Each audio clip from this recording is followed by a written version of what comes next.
नमस्कार, आप देख रहे हैं आज तक न्यूज़ भारत लाइव टीवी और मैं हूं आपके साथ अनुज गौतम। और रुक कर लेते हैं आज की खास खबरों की ओर। मैं सर्वेश कुमार तिवारी, आज तक न्यूज़ भारत लाइव टीवी। बीरेपुर में जो कि किसान यूनियन के मान्यवर पटेल बहादुर सिंह राष्ट्रीय अध्यक्ष आए हुए हैं, मैं उनसे कुछ जानना चाहता हूं उनका क्या उद्देश्य है, क्या कैसे चल रहे हैं। क्या नाम है महोदय आपका? प्रताप बहादुर जी सर, जैसे आप लखनऊ से चलकर आए हैं यहाँ पर, तो आप किस उद्देश्य से कैसे क्या संगठन को बताना चाहते हैं? हमारा मुख्य उद्देश्य है संगठन जो हमारा उद्देश्य है, संगठन का उद्देश्य ही हमारा उद्देश्य जी। है। संगठन का उद्देश्य है किसी भी तरह से किसानों की आय बढ़ोतरी करना, जी। मजदूरों की आय में बढ़ोतरी करना, जी। क्योंकि जब तक किसान और मजदूर की आय में बढ़ोतरी नहीं होगी उसका जीवन स्तर नहीं सुधरेगा। जी जी तो किसान और मजदूर का जीवन स्तर जब तक नहीं सुधरेगा इस देश का सुधार नहीं होगा। जी जी अब चंद लोगों के अरबपति हर साल जिसे आप देख रहे होंगे जी प्रतिवर्ष जी 10-20 लोग अरबपति हो जाते हैं। जी जी उससे क्या देश का विकास हो जाएगा? जी इस आम जनता जब तक इस देश का विकास नहीं होगा तब तक कोई विकास नहीं होगा। जी जी तो खाद्यान्न हम उपलब्ध कराते हैं, सारे संसार का पेट भरते हैं, उसके बाद हम भूखों मर रहे हैं। ये बड़ी एक जी दशा खराब है। इसका असर इस देश पे है। हम शिक्षा में न आगे बढ़ पा रहे हैं, न कहीं स्वास्थ्य की व्यवस्था सही है। देहात में कोई अस्पताल अच्छा नहीं है जिससे हम अपने बच्चों का अपना इलाज करा सकें। यही स्थिति है। जी शिक्षा के संबंध में भी, जी जी शिक्षा के लिए भी कोई अच्छे स्कूल और डिग्री कॉलेज जी देहात क्षेत्रों में बहुत कम है। जी शहरी क्षेत्रों में ही है और शहर 30 किलोमीटर 40 किलोमीटर हर जगह दूर है। जी जी तो 30-40 किलोमीटर जा करके गरीब आदमी अपने बच्चों को न शिक्षा दिला सकता है, न स्वास्थ्य करा सकता है, न किसी तरह का कोई सुविधा ले सकता है। जी जी जैसे किसानों का गन्ना का मूल्य नहीं बढ़ा रहे हैं सरकार, या कुछ चीनी मिलें इनकी नहीं दे रहे, इसके बारे में आपका क्या विचार है?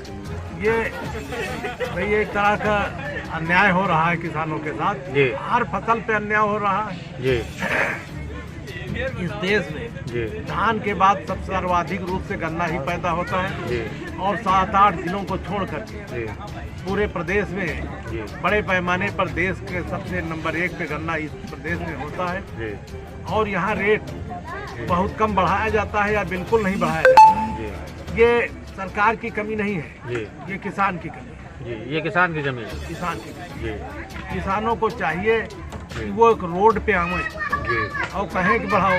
जी जी आप भीख मांग रहे हो तो जब भिखमंगा आता है जी। तो उसको 2-4 दाने दिए जाते जी, हैं, जी। उसको कोई क्विंटल भर नहीं देगा। जी तो किसानों की हालत भिखमंगे जैसी है।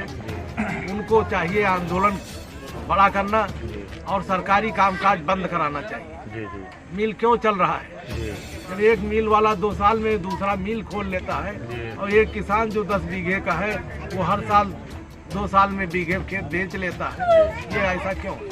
जी जी यह असमानता जब तक रहेगी तब तक किसानों का शोषण ही एक तरह से होता रहेगा, जिसमें सुधार होना संभव नहीं। तो मतलब अभी भी किसान यहाँ के जागरूक नहीं है। जागरूक हो तो कितनी किसकी औकात है जो चीनी मिल में जाएगी और वो उसका रेशियो देखो कितना प्रॉफिट वो ले रहा है जी। और किसान को कोई प्रॉफिट नहीं मिल रहा। जी क्यों?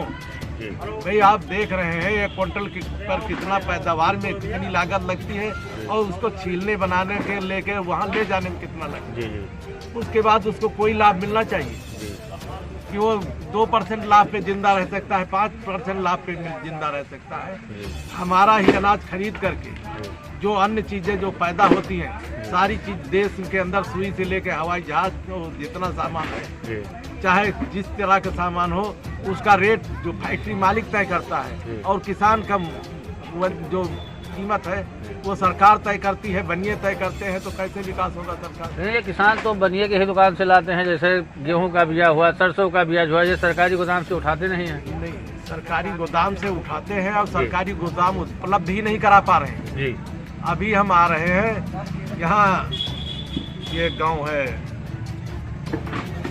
का कर्नलपुर, जी कर्नलगंज के परसपुर के बगल में गांव है। जी। वहाँ सब साधन सहकारी समिति है, जी लेकिन वहाँ कभी न खाद आता है न बीज आता है। जी तो लेकिन किसान तो कहाँ- माननीय मुख्यमंत्री जी का आदेश है कि हर सरकारी मुख्यमंत्री जी का तो मुख्यमंत्री जी का आदेश है जी। कि ये प्रदेश एकदम भय मुक्त हो गया है। यहाँ कोई अपराध नहीं होता। ये थानेदार फर्जी तरीके से मर्डर और बलात्कार लिख रहे हैं हमारी समझ से।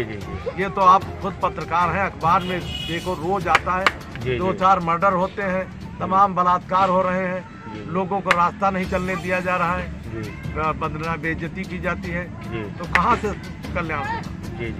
मुख्यमंत्री जी तो रोज बोल रहे हैं। मुख्यमंत्री जी ने कहा कि सारे मुकदमे सुनवाई नहीं हो रही। एक आपको बहुत बड़ा वो देंगे, मुकदमों में आदेश कभी नहीं होता है। कोई यहाँ पर हो बता दे कि हम 5 साल लड़े और हमारा आदेश हो गया एक न्याय। और सरकार ने सख्ती की कि आप सही रूप से इसका निस्तारण नहीं करा पा रहे हो, तो 5 दिन के अंदर सभी न्यायालयों ने तहसील की सारे मुकदमे निरस्त कर मुकदमा निरस्त कर दिया। और उसके बाद जब आएगा आदमी फिर दाखिल हो जाएगा। ये भी कोई हल हुआ उसका? ये तो कर्मचारी द्वारा काम हो रहा है। नहीं, ये सरकार इसकी वाहवाही क्यों दे रही? सरकार को ये देखना चाहिए ना कि आज कैसे 5 दिन में 500 मुकदमे कैसे हल हो गए। उनके निस्तारण में खारिज किया गया है या आदेश किया गया है? खारिज किया गया तो मुकदमा फिर उसी कोर्ट में कैसे दाखिल हो रहा है? ये तो देखना चाहिए कि मुकदमा उसी कोर्ट में फिर दाखिल हो रहा है, इसका क्या मतलब? और 5 दिन में 500 मुकदमे हो गए और 1 साल में 500 नहीं हुए, ये किस आधार पे हुए? ये सरकार की जिम्मेदारी नहीं है, ये मंत्रियों की जिम्मेदारी है, सरकार की जिम्मेदारी है, बड़े अधिकारियों की जिम्मेदारी है कि वो देखें मुकदमों का निस्तारण किस तरह से किया। मुकदमे ऐसा थोड़ा है कि मुकदमा आज निरस्त हो गया कल फिर दाखिल हो गया उसी कोर्ट में, ये कोई न्याय व्यवस्था थोड़े हुई। तो आइए मैं इनसे बात करता हूँ। मंडल अध्यक्ष जी धर्मपाल जी चौधरी जी से, इनका क्या विचार है, क्या कहना चाहते हैं? ऐसा है कि ये हमारा संगठन राष्ट्रीय किसान मजदूर संगठन है जी। हमारे देश में सबसे ज़्यादा शोषित समाज किसान है। किसानों का शोषण हो रहा है क्योंकि इसको लाभकारी मूल्य नहीं मिल पा रहा है जी।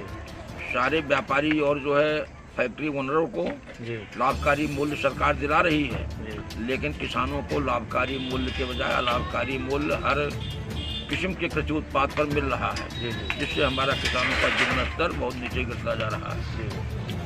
और मजदूर जो हमारे शहरों में भटक रहे हैं। तो आप मजदूरों के बारे में, जैसे किसानों भटक रहे हैं, तो उनसे आप किसानों से क्या कुछ सलाह बताया कि आप ऐसे कार्य कीजिए या नहीं? उन